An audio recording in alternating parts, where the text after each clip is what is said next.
मन आरोग्य केंद्र, जोशी हॉस्पिटल शिर्डी आणि अश्वमेध डायग्नोस्टिक प्रस्तुत विशेष कार्यक्रम झेप सुदृढ मनाकडे. जागतिक मानसिक आरोग्य सप्ताहांतर्गत 3 ऑक्टोबर ते 10 ऑक्टोबर 2016 दररोज.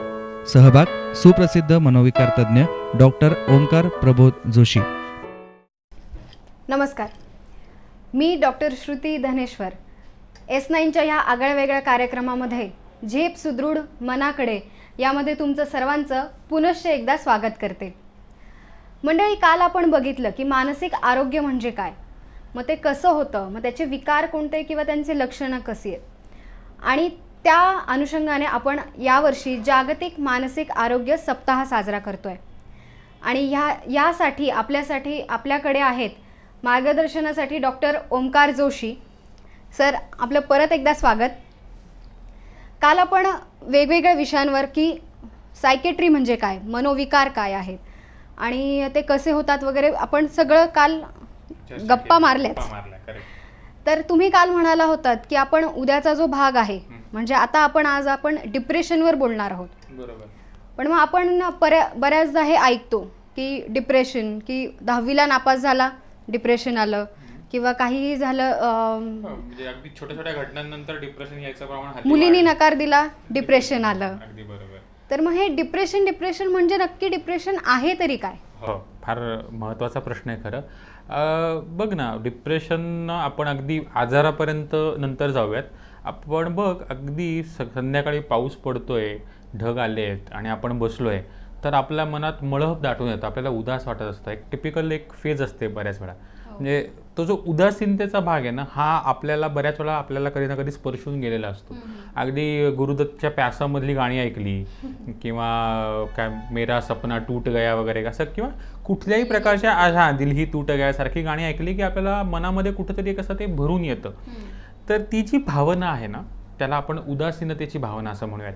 तर ही जी उदासीनतेची भावना आहे, याचे आपण असं करूयात की 3 टप्पे करूयात. म्हणजे असं की उदासीनतेची भावना काही क्षणापुरती येणे, म्हणजे या 3 टप्प्यांमधून आपण डिप्रेशनचा आजार आपण जातो. म्हणजे काही टप्प्यांमध्ये की फक्त ती तात्पुरत्या स्वरूपात मला उदास वाटतं, अगदी मला बॉस रागवला किंवा मला आई रागवली, मला माझं बायकोशी भांडण झालं, असं कुठल्यातरी गोष्टीनंतर उदासीनता येते, थोडा वेळ टिकते आणि ती परत दुसऱ्या दिवशी आपण नॉर्मलला येतो. याला आपण म्हणत एक छोटी फेज आहे. कधी कधी एखाद्या टप्प्यावर, आयुष्याच्या एखाद्या टप्प्यावरती काही काळापुरती उदासीनता येते, त्याला आपण उदासीनची स्टेज म्हणूयात. मग 10वीची परीक्षा आहे बाबा, तेवढा काळ, किंवा एक नवीन नोकरी लागली आहे, नोकरीत ॲडजस्ट करतोय, तो काळ आहे. एक असा काळ की जे महिनाभर 15 दिवस किंवा काही काळापुरतं आपल्याला त्या उदासीनतेच्या भावनांचा मनामध्ये वाढीस लागल्यात. हा दुसरा भाग. पण काही लोकांचं याच्याही पुढे जातं. म्हणजे ती फक्त क्षणिक न राहता, ती फक्त काही काळापुरती न राहता, ती संपूर्ण काही महिने, काही दिवस, काही आठवडे ती उदासीनतेची भावना वाढीस लागते. आणि मग काय होतं की त्यातून मग त्या उदासीनतेच्या भावनेचे शरीरावर आणि मनावर वेगवेगळे परिणाम आपल्याला दिसायला लागतात. तेव्हा खरं तर आपण डिप्रेशन आलं किंवा उदासीनतेचा आजार झाला असं खरं म्हणायला हवं. म्हणजे काय होतं की छोट्या छोट्या गोष्टींना जेव्हा म्हणलं ना की डिप्रेशन आलं, तर ते क्षणिक असू शकतं, पण त्यासाठी ट्रीटमेंटची गरज लागत नाही. पण जेव्हा त्या डिप्रेशनचा, त्या उदासीनतेचा माझ्या दैनंदिन जीवनावर, माझ्या कामावर, माझ्या समजा मी शिक्षक असेल तर माझ्या शाळेतल्या शिकवण्यावर, मी डॉक्टर असेल तर माझ्या पेशंट तपासण्यावर, किंवा मी एखादी गृहिणी असेल तर माझ्या रोजच्या स्वयंपाक करण्यावर, अशा कामावर जेव्हा परिणाम व्हायला लागतो, त्याच्यातनं चिडचिड येणे, आपण लक्षणं तर बघणार आहोत, त्यातनं वेगवेगळे जे परिणाम दिसायला लागतात, तेव्हा मात्र आपण आजारापर्यंत पोचलो असं आपण समजूयात. पण म्हणजे पहिला टप्पा जो तुम्ही सांगितला, म्हणजे तिथून सुरुवात होते डिप्रेशनला असं म्हणता येईल का, की हे जे टप्पे आहेत? अगदी असं नाही, पण म्हणजे असं आपण जर त्या एखाद्या रुग्णाला विचारलं ना की तुम्हाला कधी जाणवायला लागलं की तुम्हाला असं झालं, तेव्हा ते सांगतात की नाही, अमकी घटना झाली होती आणि तेव्हा मला असं वाटायला लागलं होतं. म्हणजे काही लोक असं सांगतात. म्हणजे दरवेळेस तसंच असेल असं नाही. डिप्रेशनचे ना वेगवेगळे प्रकार आहेत. तर की ते आपण त्या प्रकारांमध्ये ते कसं प्रेझेंट होतं त्यावर पण ते अवलंबून असतं. हो, नाही, मी त्याकडे येणारच होते की डिप्रेशनची कारणं काय असतात, म्हणजे साधारण कशामुळे डिप्रेशनला सुरुवात हो, होते? आपण बघ ना, कारणांपेक्षा ना आपण न्यूरोकेमिकल म्हणजे मेंदूत काय बदल होतात ते पाहूयात, म्हणजे त्यावरून आपल्याला लक्षात येईल. आपल्या मेंदूमध्ये ना आपण असं म्हणूयात की भावना किंवा विचार करणारा एक भाग आहे, असं समज. मेंदूचे अनेक भाग आहेत, त्याला प्रीफ्रंटल कॉर्टेक्स असं म्हणतात, की जो उत्क्रांतीमध्ये मनुष्याला ज्याला म्हणतो भावना निर्माण झाल्या, बुद्धी निर्माण झाली, त्या काळातला तो डेव्हलपमेंटचा भाग आहे. हां, तर अशा ठिकाणच्या त्या प्रीफ्रंटल कॉर्टेक्स किंवा आणखी काही भाग आहेत मेंदूतले, अशा ठिकाणी काही रसायन आहेत, त्याची नाव आहे डोपामिन, सिरोटोनिन किंवा नॉरएपिनेफ्रिन, हे त्याची नाव आहेत. की ही जी रसायन आहेत ह्यांना आपण अगदी असं म्हणूयात की भावनांशी निगडीत रसायनं. मग अगदी मी समजून सांगताना बऱ्याच वेळा सांगतो की यातली काही आनंदाची रसायन आहेत, काही दुःखाची रसायन आहेत. तर आनंदाची आणि दुःखाची रसायनं ही एकदम बॅलन्समध्ये असतात. देवाने सगळ्यांना ती साधारण बॅलन्समध्ये करून दिली आहेत त्याचा. पण काही कारणांमुळे, काही घटनांमुळे म्हणा, काही कारणांमुळे त्यातली आनंदाची रसायनं कमी व्हायला लागतात, दुःखाची रसायनं वाढायला लागतात, किंवा आनंदाच्या रसायनांची ताकद कमी व्हायला लागते, दुःखाच्या रसायनांची ताकद वाढायला लागते. त्यामुळे मग आपल्याला सतत निगेटिव्ह विचार, सतत दुःखाचे विचार मनात यायला लागतात आणि तिथे डिप्रेशन दिसायला लागतं. म्हणजे हे मुख्य झालं मेंदूतला बदल. मग लोक म्हणतात, मग आमच्या मेंदूत बदल झाला आम्हाला कसं कळणार ना, किंवा कशाने झाला, आम्ही काही केलंच नाही. म्हणजे काही लोक म्हणतात की टेन्शन घेतलं म्हणून मला डिप्रेशन आलं. तर तसं नसतं. कारणं खूप सारी असतात. म्हणजे कधी कधी तर आम्ही त्याला एक एंडोजिनस डिप्रेशन म्हणतो, की ज्यात कुठल्याही कारणाशिवाय डिप्रेशन येतं. आणि काही रिॲक्टिव्ह डिप्रेशन असतात, म्हणजे ज्याच्यामध्ये कुठलं तरी एक कारण, घटना, आयुष्यातला एखादा आघात, पैशाचा काही बाबा पैसे गेलेत आपले, खूप मोठं नुकसान झालं आहे म्हणा, किंवा अनेक कारण आहेत, प्रेमभंग झाल्या, अशा कुठल्या तरी कारणांनंतर ही लक्षणं दिसायला लागतात. त्याला आपण रिॲक्शन टू समथिंग, म्हणजे कुठल्या तरी कारणाला असलेला परिणाम म्हणून डिप्रेशन दिसायला लागतं. तर ह्या वेगवेगळ्या कारणांना उदासीनता दिसायला लागते. म्हणजे मुख्यतः म्हणजे कारणाशिवाय येणारं आणि कारणामुळे येणारं हेच म्हणता नाही, येईल. कारणाशिवाय असं नको म्हणूयात आपण, कारण आहेत, हो, ती पण कदाचित ते फक्त दिसून येत नाही. नाही. हा, असं म्हणत, म्हणजे अदृश्य कारण आणि दृश्य कारण असं आपण त्याचं क्लासिफिकेशन करू शकतो. पण ते दिसतं. म्हणजे या सगळ्याचा शेवटी मुद्दा पॉईंट काय, की मेंदूमध्ये काहीतरी केमिकल गडबड झाली आहे आणि म्हणून मला हे सगळं होत आहे. म्हणजे काय समजून घ्यायचं आपल्याला, की हा आजार आहे.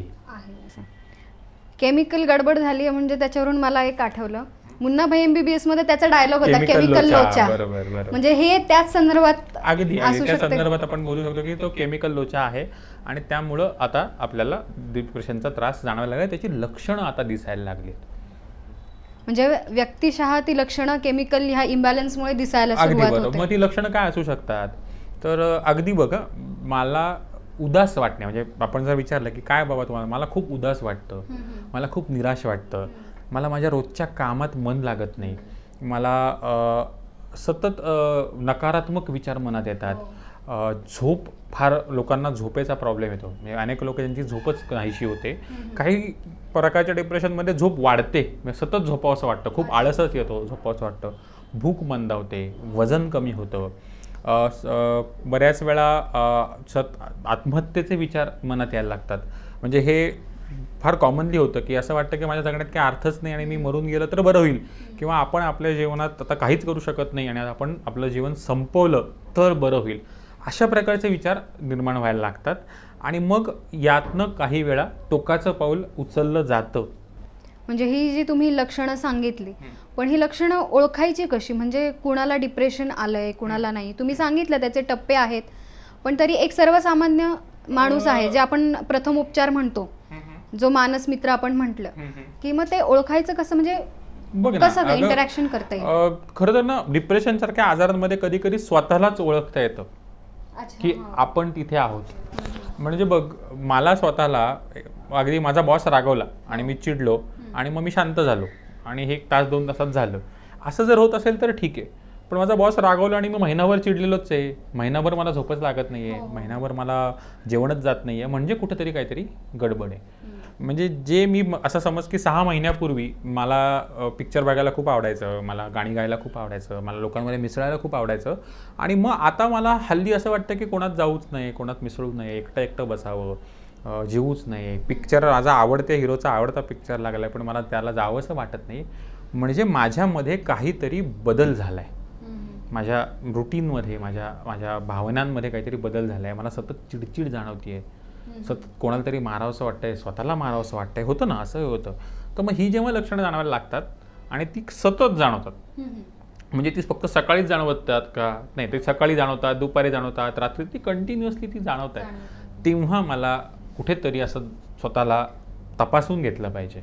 जसं मला ताप कणकण जाणवल्यावर मी तपासायला जातो की नाही डॉक्टरकडे, तशी ही मनाची जेव्हा कणकण जाणवते ना, तेव्हा कुठल्या तरी तज्ञाकडे तुम्ही तज्ञाकडनं गेलं तपासून घेतलं पाहिजे. म्हणजे क्षणिक असेल तर तुम्ही ठीक आहे एखाद वेळेस दुर्लक्ष करू शकता, पण जास्त काळ जर असा आजार राहिला तर मात्र तर तुम्ही तज्ञांकडे जायलाच पाहिजे. तपासून घेतलं पाहिजे. डॉक्टर, आपल्याला खूप गप्पा मारायच्या आहेत, आपण एक छोटासा ब्रेक घेणार आहोत. मंडळी, आपण आजचा विषय आहे डिप्रेशन, उदासीनता. यावर आपल्याला डॉक्टरांचं योग्य मार्गदर्शन मिळतंच आहे, पण तुम्ही कुठेही जाऊ नका. आपण लवकर जाऊन लवकर परत येणार आहोत, कारण आपल्याला डिप्रेशनविषयी अजून भरपूर माहिती घ्यायची आहे की त्याचे उपचार काय वगैरे वगैरे सगळंच. आम्ही पटकन जाऊन येतो. धन्यवाद. जोशी हॉस्पिटल शिर्डी यांचे अश्वमेध डायग्नोस्टिक्स, डॉक्टर सौ Priya Omkar Joshi, MBBS MD pathology, सर्व सुविधांनी सुसज्ज. शिर्डीतील प्रथमच MD पॅथॉलॉजी लॅब. येथे सर्व प्रकारच्या रक्त लघवी तपासण्या करण्यात येतील. यामध्ये हिमॅटॉलॉजी म्हणजे रक्तातील हिमोग्लोबिन आणि पेशी, प्लेटलेट तपासणी, बायोकेमिस्ट्री, रक्तातील साखर, लिव्हर आणि किडनीच्या तपासण्या, तसेच लिपिड म्हणजेच चरबीची तपासणी, सायटॉलॉजी यामध्ये गाठीतील पाण्याची तपासणी, hormones, vitamin B12, vitamin D आदी, तसेच थायरॉईड तपासणी, हिस्टोपॅथॉलॉजी गाठीची तपासणी, तापाच्या तपासण्या यामध्ये मलेरिया, टायफॉईड, डेंग्यू, गोचिड ताप, TB आदी महत्त्वपूर्ण तपासण्यांसह गर्भवती महिलांच्याही संपूर्ण तपासण्या करण्यात येतील. विशेष म्हणजे सर्व तपासण्या माफक दरात. संपर्क Joshi hospital, Nagar Manmad road, Shirdi. Phone number 02423 255 266. घरपोच सेवा उपलब्ध. यासाठी मोबाईल क्रमांक 82 75 44 77 44, 82 75 50 80 40 आणि 80 07 02 35 78. शिर्डीतील प्रथम MD पॅथॉलॉजी लॅब, अश्वमेध डायग्नोस्टिक्स. नमस्कार. ब्रेक नंतर झेप सुदृढ मनाकडे या कार्यक्रमामध्ये तुमचं सर्वांचं स्वागत. आपण साजरा करत आहोत जागतिक मानसिक आरोग्य सप्ताह. आपल्यासोबत आहे डॉक्टर ओमकार जोशी. आपण आत्तापर्यंत बघितलंय डॉक्टर की डिप्रेशन म्हणजे काय किंवा ते कसं होतं, काय होतं. तारुण्यावस्थेत होऊ शकतं तुम्ही म्हणालात, पण मग फक्त तारुण्यावस्थेतच होतं का? नक्की कुणाला होऊ शकतं? नाही ग, म्हणजे फक्त ते एका भागापुरतं, एका वयापुरतं नाही मर्यादित. म्हणजे आता असे जे काय आत्तापर्यंत जे काही रिसर्च आहेत ते म्हणतात की साधारण तरुण वयामध्ये किंवा 25 नंतर डिप्रेशनचं प्रमाण वाढलं आहे. पण अगदी लहान मुलांपासून, म्हणजे अगदी शाळकरी मुलांपासून ते अगदी वृद्धांपर्यंत सगळ्यांमध्येच उदासीनतेचे आजार व्हायचं प्रमाण बऱ्यापैकी वाढलं आहे किंवा जास्त आहे. सगळ्याच आजारांमध्ये ते सगळ्याच वयोगटांमध्ये ते वृद्धांमध्ये दिसतं. सुद्धा, अगदी वृद्धांमध्ये सुद्धा. बघ ना, साधं आहे की माझा मुलगा मला सांभाळत नाही, माझी सून माझ्याशी नीट वागत नाही, किंवा मला वृद्धाश्रमात नेऊन ठेवलंय, किंवा मी आता इतका अपंग किंवा इतका थकलो आहे की मी माझ्या स्वतःच्या डेली ॲक्टिव्हिटीज करू शकत नाही आहे, किंवा बऱ्याच वेळा आपण आर्थिक नियोजन नीट केलेलं नसतं, रिटायरमेंट झाली आणि गाठीचे पुरेसे पैसे नाहीत आणि आता भविष्याची चिंता सतावती आहे, शारीरिक व्याधी झाली आहे, डायबिटीस झाला आहे, कोणाला पॅरालिसिस झाला आहे, आणि मग आता काय? म्हणजे उदासीन वृद्धापकाळामध्ये उदासीनता यायचं प्रमाण तर आता खरंच वाढलं आहे. त्यात आपली विभक्त कुटुंब पद्धती झाली आहे. म्हणजे आणि दुसरं असं की मुलं, म्हणजे तरुण मुलं सगळी दुसरीकडे शिकायला जातात, दुसरीकडे नोकऱ्यांना जातात. त्यामुळे आता अनेक शहरांमधनं अशी अवस्था आहे की फक्त म्हातारे आईवडील त्या घरामध्ये आहेत, त्या फ्लॅटमध्ये आहेत, आणि मुलं अमेरिकेत आहेत, लंडनमध्ये आहेत, कुठेतरी फ्रान्समध्ये आहेत, आणि ती वर्षातनं एकदाच भेटतात.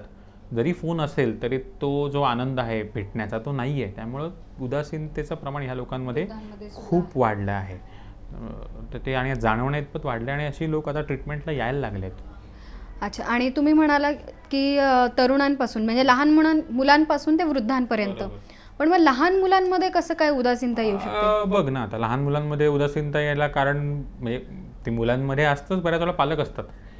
की माझा मुलगा सुपरमॅन सारखा पहिला आलाच पाहिजे, माझ्या मुलाला इतके इतके मार्क पडलेच पाहिजेत, तो ह्या सगळ्या क्लासेसना गेला पाहिजे, त्याला स्विमिंग पण आलं पाहिजे, त्याला स्पोर्ट्स पण आले पाहिजे, त्याला अजून काहीतरी कथ्थक बिथ्थक पण आलं पाहिजे, म्हणजे माझा मुलगा एकदम सगळं आलं पाहिजे. मग त्या ह्याच्यामध्ये त्याला जे काय त्या स्पर्धेत ढकललं जातं, कधी कधी सगळी मुलं त्या स्पर्धांना टिकाव नाही धरू शकत आणि मग त्यातनं मग 99 मार्क पडल्यावर रडणारी मुलं आहेत, 100 पैकी 99, की 1 मार्क माझा कुठे गेला. म्हणजे अर्धा ग्लास भरला आहे की अर्धा ग्लास रिकामा आहे, तर रिकामा ग्लासकडे बघणारीच मंडळी वाढत चालली आहेत. आणि मग होतं काय की त्यातनं मग उदासीनता येते. आपण बघ ना, दरवर्षी 10वी आणि 12वीच्या परीक्षेनंतर सरकार सुद्धा आजकाल समुपदेशन चालू करतं, हेल्पलाईन चालू असतात, अनेक सायकॅट्रिस्ट, अनेक संस्था 10वी-12वीच्या मुलांचं समुपदेशन करतात, कारण त्या परीक्षांनंतर आत्महत्या करण्याचं प्रमाण खूप वाढलंय. का तर मला ना आता फेल्युअर, मला अपयश सहनच करता येत नाही. अपयश आलं म्हणजे मी ते माझ्या स्वतःचा काहीतरी मोठा पराभव मानतो. एक छानशी म्हणजे एक घटना आहे की एक मुलगी आली होती की तिचं गणितात, ती 6माही परीक्षेत 10वीच्या गणितात नापास झाली होती आणि ती माझ्यासमोर येऊन बसली आणि म्हणत रडत होती की आता माझं काही खरं नाही आणि आता मी कधीच पुढं काही करू शकणार नाही आणि आता सगळे माझ्याकडं मला वाईट नजरेने बघतील आणि आता हे सगळं करण्यापेक्षा मी आता शाळा सोडून देते आणि घरी राहते.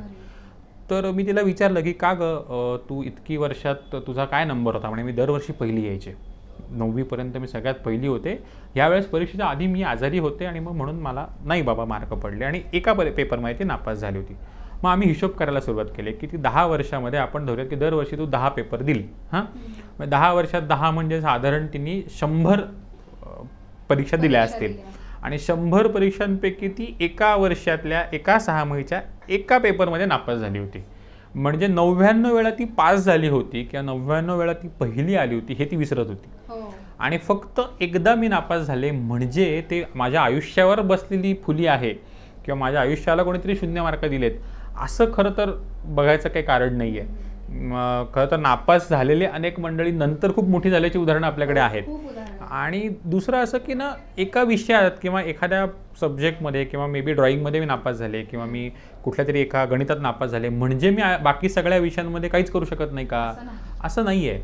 तर मग हे त्यांना आपल्याला बऱ्याच वेळा सांगावं लागतं. त्यामुळे मुलांना हे त्यांच्या आईवडिलांना आणि मुख्यतः हे समजून सांगावं लागतं की त्यांना वेळ द्या, त्यांचं प्रमाण वाढीस लागतं. डॉक्टर, आपण बघितलं की लहान मुलांना होतं, वृद्धांना होतं, पण मी मागे एकदा असं वाचलं होतं की डिलिव्हरीनंतर त्या स्त्रीला सुद्धा उदासीनता येऊ शकते. तर हे कितपत आता ना बघ, आपण मगाशपासून जी कारणं बघितली त्याच्यामध्ये ना सामाजिक कारणांचा भाग होता असं म्हणूयात. म्हणजे आजूबाजूच्या परिस्थितीतनं काही घटना झाल्या आणि त्याचा परिणाम झाला. काही प्रकारचे जी डिप्रेशनचे आजार आहेत काही त्याच्यामध्ये ज्याला आपण म्हणत की शरीरामध्ये होणारे काही रासायनिक बदल, जे आपण पहिल्यांदा म्हणतो की रसायनांचे बदल होतात, तर त्या बदलांचा भाग म्हणून सुद्धा डिप्रेशन येतं. उदाहरणार्थ गरोदरपणाच्या त्या 9 महिन्यामध्ये त्या मातेच्या शरीरामध्ये अनंत बदल होत असतात, वेगवेगळ्या हार्मोन्स वर खाली होत असतात.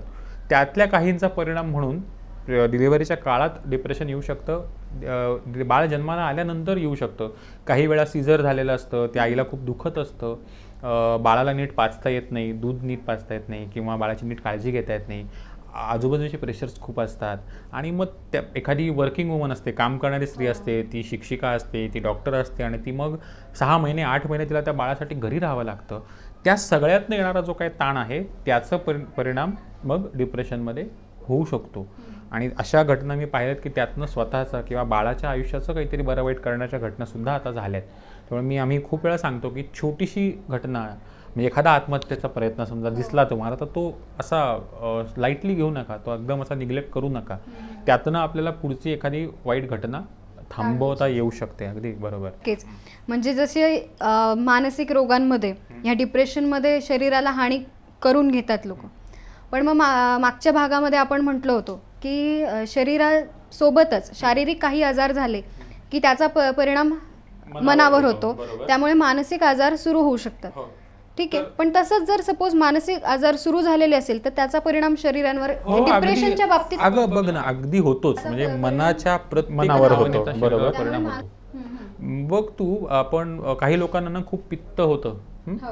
चिंता ज्या लोकांना असते ना, आम्ही त्यांना अँक्शियस पर्सनॅलिटीचे लोक म्हणतो, त्यांना कायम ॲसिडिटीचा त्रास असतो, त्यांना हार्टचे प्रॉब्लेम होतात. ज्या लोकांना सतत चिंता असते, ज्या लोकांना सतत मनामध्ये भीती घाबराट असते, अशा लोकांना छातीत धडधड होणे, घबराट होणे, घाम फुटणे अशी लक्षणं जाणवतात. आणि अशी लोक जेव्हा खूप चिंताग्रस्त असतात तेव्हा त्यांना हृदयरोगाचं प्रमाण त्यांच्यामध्ये जास्त सापडतं. किंवा अगदी त्याचा म्हणजे सायंटिफिकली ते सांगायचं म्हणलं तर कुठलाही जेव्हा ताण वाढतो तर शरीरामध्ये अशा प्रकारची रसायनं तयार होतात की जी ती ताणाला म्हणजे ताण थांबवायला प्रयत्न करतात. पण एका लिमिटच्या वर गेल्यानंतर तीच रसायनं आपल्याला त्रासदायक व्हायला लागतात. अशा वेळेस आपली इम्युनिटी कमी होते, आपली रोगप्रतिकारक शक्ती कमी होते आणि मग त्याचा परिणाम म्हणून मग डायबिटीस होतो. म्हणजे कॉर्टिकोस्टेरॉइड्स वाढलं डायबिटीस होतो किंवा आपल्याला वेगवेगळे इन्फेक्शन्स होतात. तर हे सगळे मानसिक आजाराचा शरीरावर होणारा परिणाम आहे. आणि उलटही होतं बरं का, म्हणजे शारीरिक आजारांचा पण मनावर परिणाम होतो. म्हणजे तू कॅन्सरचे जेव्हा आम्ही रुग्ण बघतो, मोठे मोठे रुग्ण जिथं कॅन्सरचे पेशंट असतात, या कॅन्सरच्या पेशंटना डिप्रेशन व्हायचं प्रमाण खूप जास्त आहे.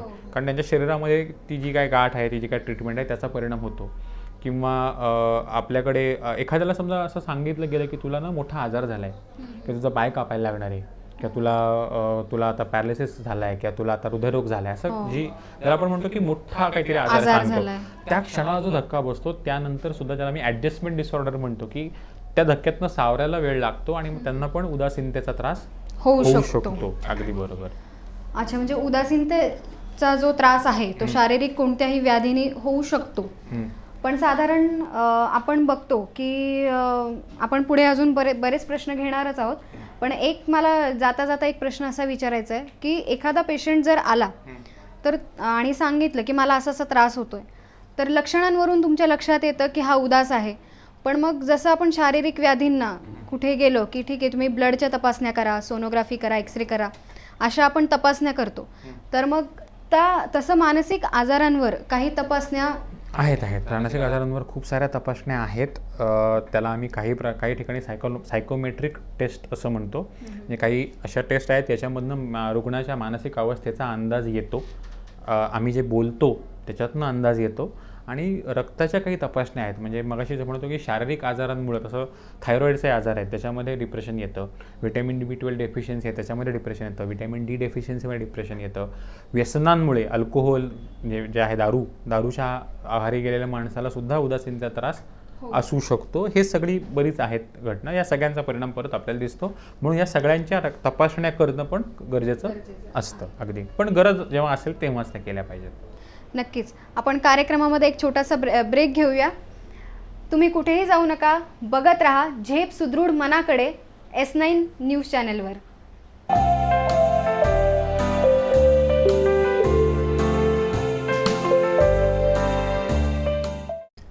नमस्कार, आपण पाहत आहात अश्वमेध डायग्नोस्टिक व मन आरोग्य केंद्र प्रस्तुत झेप सुदृढ मनाकडे. ब्रेकला जाण्यापूर्वी आपण डॉक्टरांशी चर्चा करत होतो डिप्रेशन याविषयी. डॉक्टर, आपण बघितलं की डिप्रेशनमध्ये तपासण्या कराव्या लागतात, शारीरिक बरोबर मानसिक व्याधीसुद्धा येतात. पण एखादा रुग्ण जर आला तर तुम्ही प्रत्येक वेळेस तपासणीच करतात की फक्त समुपदेशन त्याच्याशी बोलून निदान कसं करतात की ह्याला डिप्रेशन झालंय बाबा? बघ ना, आपण मगापासून जी लक्षणं बघतोय ना त्यातली जर त्याला काही मी क्रायटेरियाच असतात की साधारण त्यातली जर महत्त्वाची लक्षणे 3 किंवा 4 पेक्षा जास्त लक्षणे जर असतील आणि ती बऱ्यापैकी जास्त काळासाठी असतील, म्हणजे आपण समजत की 15 दिवसापेक्षा जास्त आहेत, 1 महिन्यापेक्षा जास्त आहेत आणि त्याचा त्याच्या मनावर किंवा त्याच्या रुटीनवर परिणाम होतो असं आपल्याला दिसलं तर त्या डिप्रेशन किंवा उदासीनता आहे याचं आपल्याला आता निदान झालं आहे.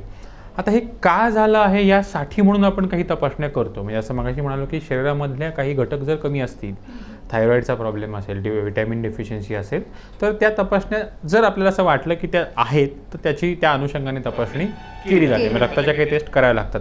लोकांच्या मनात असतं की आमचा CT स्कॅनच करा, आमचा MRIच करा, तर दरवेळेस तशी गरज पडतेच असं नाही. काही वेळा शंका वाटल्यास आपण ते करू शकतो, पण प्रत्येक वेळेस त्याची गरज नसते. पण या सगळ्या तपासण्यांबरोबर आणखी एक तपासणी म्हणण्यापेक्षा आणखी एक गोष्ट आपण बघतो ती म्हणजे एकूणच सामाजिक परिस्थिती किंवा एकूणच त्या माणसाच्या मनामधले विचार. म्हणजे ना प्रत्येकाच्या मनामध्ये ना प्रत्येक घटनांबद्दल काही ना काहीतरी विचार असतात. आपण त्याला बिलीफ्स म्हणूयात. तर ते बिलीफ्स म्हणजे काय की मी काहीतरी एखादी धारणा असते की अमक्याने असंच वागलं पाहिजे किंवा असंच झालं पाहिजे किंवा मी म्हणतो त्याच प्रकारे झालं पाहिजे किंवा मला अमकी गोष्ट अशा वेळेस मिळाली पाहिजे किंवा माझा राग मी रागावलो तर सगळ्यांनी समजून घेतलं पाहिजे किंवा मला इतकेच मार्क मिळाले पाहिजेत वगैरे वगैरे वगैरे. म्हणजे प्रत्येकाच्या त्या काही घट्ट अशा डोक्यात घट्ट बसलेल्या कल्पना असतात आणि मग त्या कल्पना किंवा त्या अपेक्षा जेव्हा पूर्ण होत नाहीत तेव्हा त्याचा परिणाम पुन्हा उदासीनतेकडे येतो. म्हणजे तेव्हा त्यांना ती उदासीनता यायला लागते, तेव्हा त्यांचं ते चिडचिड व्हायला लागते. म्हणून नुसतं डिप्रेशनचं निदान करूनही म्हणजे डिप्रेशनचं निदान केल्यानंतर परत काय करायचं आपल्याला, तर त्यांच्या मनातले हे जे इररॅशनल बिलीफ्स आहेत, अवास्तव ज्या कल्पना आहेत, त्या अवास्तव कल्पनांचं पण विश्लेषण केलं पाहिजे. आणि मग तिथे तू मगाशी समुपदेशन असा शब्द वापरलास, तर तिथे हा समुपदेशनाचा भाग येतो की गोळ्या औषधं चालू करतो आपण आणि त्याच्याबरोबर समुपदेशन सुद्धा आपण चालू करतो. म्हणजे मग आजारातून बाहेर पडत असताना मी आता कसं वागलं पाहिजे, समजा अशी घटना माझ्याबरोबर झाली तर मग मी आता काय रिस्पॉन्ड केला पाहिजे, कसं त्याच्याबरोबर वागलं पाहिजे, हे सगळं आपल्याला त्यांना शिकवावं लागतं.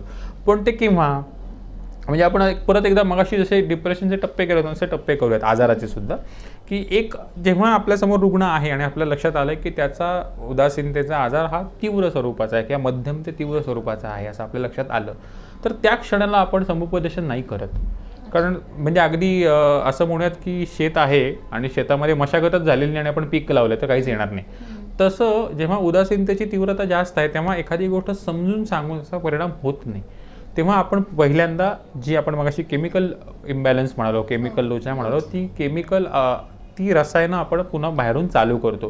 ज्यातून काय होतं तर त्यांचा झोप सुधारायला मदत होते, त्यांची भूक सुधारायला लागते, त्यांच्या मनातले जे नकारात्मक विचार आहेत ते कमी व्हायला लागतात, आत्महत्येचे विचार कमी व्हायला लागतात, त्यांना फ्रेश वाटायला लागतं.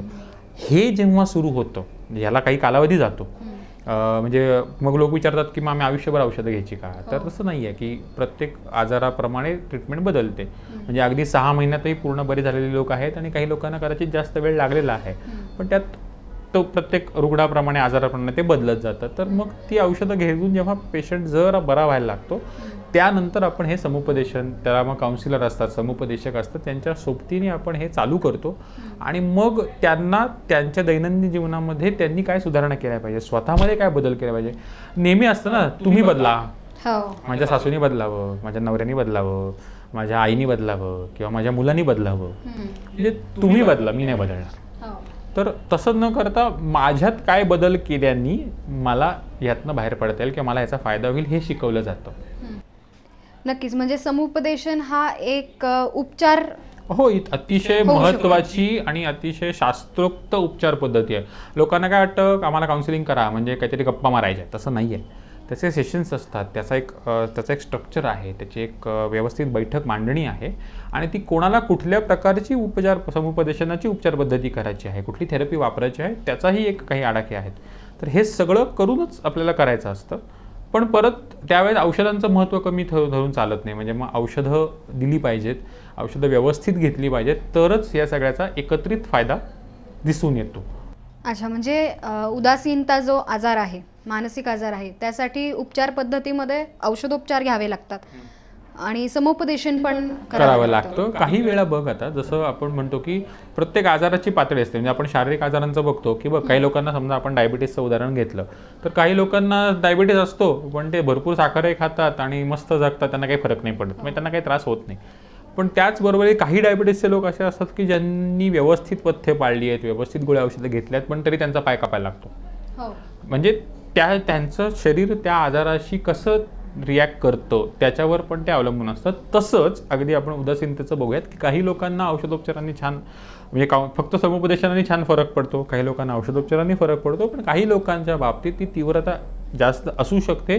अशा लोकांना ॲडमिट करायची आणि ज्याला आपण इलेक्ट्रोकन्व्हल्सिव्ह थेरपी किंवा ECT उपचार पद्धती आहे, अशा उपचार पद्धती करण्याची गरज भासू शकते. आणि त्यातही काही धोका नसतो, ती अतिशय सुरक्षित उपचार पद्धती आहे आणि त्यातून एक खूप चांगला बदल आपल्याला दिसतो. त्यामुळे ECT म्हणजे आपण बोली भाषेत शॉक म्हणतो तेच का? हो हो, ते काय शॉक थेरपी किंवा शॉक ट्रीटमेंट हा जो ना, हा परत एक चुकीचा शब्द आहे. कोणालाही शॉक दिले जात नाहीत. 420 व्होल्टचा शॉक कोणालाही सहन होत नाही. मेंदूच्या ज्या भागामध्ये ही रसायनांचे बदल झाले आहेत अशा भागाला एका यंत्राने भुलीचं औषध देऊन विशिष्ट काही क्षणापुरता, म्हणजे अगदी आम्ही 1 सेकंदापेक्षाही कमी वेळ आणि आपले पेन्सिल सेल असतात ना त्यापेक्षाही कमी तीव्रतेचा असा एक छोटा धक्का दिला जातो, ज्याला आपण स्टार्टर मारतो ना गाडीला, तसा काहीतरी, आणि त्यातून ती केमिकल गडबड दुरुस्त करायचा प्रयत्न केला जातो. रुग्णाला त्याचा काही त्रास होत नाही, जसं पिक्चरमध्ये दाखवतात तसं काही तोंडात बोळे कोंबत नाही, त्याला धरून ठेवलेलं नसतं, काहीही नाही. अतिशय छान सुरक्षितपणे ते केलं जातं आणि त्याचे रिझल्ट्स आता जगभरात प्रसिद्ध होतात. त्याचे रिझल्ट्स खूप चांगले आहेत, पण तो प्रत्येकाला नाही. म्हणजे लगेच मला डिप्रेशन झालं म्हणून मला ECT द्यावी लागेल का, तर तसं नाही आहे. मला डिप्रेशन झालं असेल तर मला वेगवेगळ्या उपचार पद्धतीतून जावं लागेल. मग त्यासाठीच मनातला सगळा संकोच काढून, मनातली सगळी भीती काढून त्यावेळेस डॉक्टरांकडे जाणं आणि आपली ट्रीटमेंट घेणं हे अतिशय महत्त्वाचं आहे. म्हणजे कोणाला डिप्रेशन झालंय की मी डॉक्टरकडे कसा जाऊ किंवा डॉक्टर लाज काय वाटते म्हणतील असं लोकांना न करता कमी वाटतं की माझ्यात काहीतरी कमतरता आहे. मी तर म्हणेन ना, मी मागाशी आपण म्हणलो की जगात 20% लोकांना हा आजार आयुष्यात कधी ना कधी होतो, तर मग ह्या 20% की डॉक्टरांकडे येणारे किती, तर 2-3%. मग मी ह्या लोकांना ना शूर म्हणतो, म्हणजे की ते आपला आजार ओळखून डॉक्टरकडे यायची हिंमत करतात आणि त्यातनं ते बरे होतात. आणि उरलेले जे 15-16% लोक आहेत ना, ते फक्त घरी कुढत बसतात किंवा कुठल्या तरी बाबा बुवाच्या नादी लागतात. तर मला असं वाटतं की लोकांनी अधिकाधिक पुढे यावं, त्यांच्या नातेवाईकांनी त्यांना कमकुवत समजू नये, त्यांना आधार द्यावा, हे पण फार इथे सांगण्याचं आहे. हो, तुम्ही आता म्हणालात की बाबा बुवाच्या नादी लागतात, ते प्रमाणही आपल्या म्हणजे आता 21वे शतक आहे तरी सुद्धा तज्ज्ञांकडे न जाता बाबा बुवांकडे जाणं किंवा गळ्यात त्या माळा घालणं, कावीळ झाली माळा घाल किंवा काहीतरी बाहेरचं झालं याला, हे जी संकल्पना आहे ही सुद्धा म्हणजे मनोविकार मध्ये जास्त बघायला मिळू शकते. आपण तो ना, म्हणजे हा जो आपण भाग आहे ना, तू म्हणतेस अंधश्रद्धा, याच्याबद्दल आपण एका पुढच्या भागांमध्ये आपण फार सविस्तर बोलणार आहोत. आजच्या भागात आपण तो डिप्रेशनवर फोकस ठेवूयात. तर डिप्रेशनच्या बाबतीत मला असं वाटतं की ह्या सगळ्याचा बागोलबुवा न करता व्यवस्थित ट्रीटमेंट घेतली तर अतिशय छानपैकी बरे होणारे लोक आहेत. मध्ये मी म्हणालो की एका प्रसिद्ध अभिनेत्रीने सांगितलं, अनेक खेळाडू सांगतात, अनेक मोठे मोठे सायंटिस्ट सांगतात की आम्ही कधी ना कधी यातनं गेलो आहोत, पण यातून गेल्यावर जसं आपण म्हणलं ना, झेप घेऊन लोक बाहेर येतात सुदृढ मनाकडे, तशा झेप घेऊन बाहेर यावं एवढीच आमची अपेक्षा आहे. तुमच्याशी निगडीत जेवढे ह्या विषयाशी आधारित आहेत, ओळखीचे बरेच असतात की व्यसनाधीन झालेले असतात, त्यांना सुद्धा जरूर सांगा की उद्याचा भाग बघा. तोपर्यंत मी आपली रजा घेते. अश्वमेध डायग्नोस्टिक व मन आरोग्य केंद्र प्रस्तुत झेप सुदृढ मनाकडे. धन्यवाद.